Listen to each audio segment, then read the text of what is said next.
అన్నదాత సుఖీభవ పథకంలో మీ పేరు ఉందా లేదని చెక్ చేయడానికి మన మొబైల్లోని వాట్సాప్ గవర్నమెంట్లోకి వెళ్ళి హాయ్ అని మెసేజ్ టైప్ చేయాలి.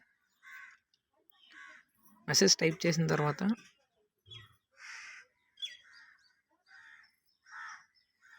మనకి ఇంటర్ఫేస్ అనేది ఇలా ఓపెన్ అవుతుంది.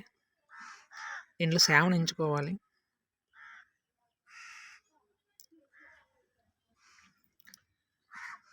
సేవను ఎంచుకున్న తర్వాత కింద ఇలా వస్తుంది.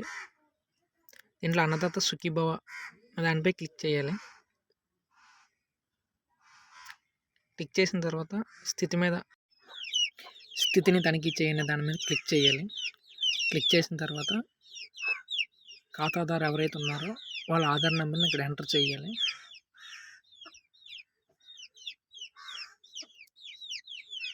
ఇలా ఎంటర్ చేసిన తర్వాత నిర్ధారించిన ఒక ఆప్షన్ కనిపిస్తుంది, దాన్ని క్లిక్ చేయాలి.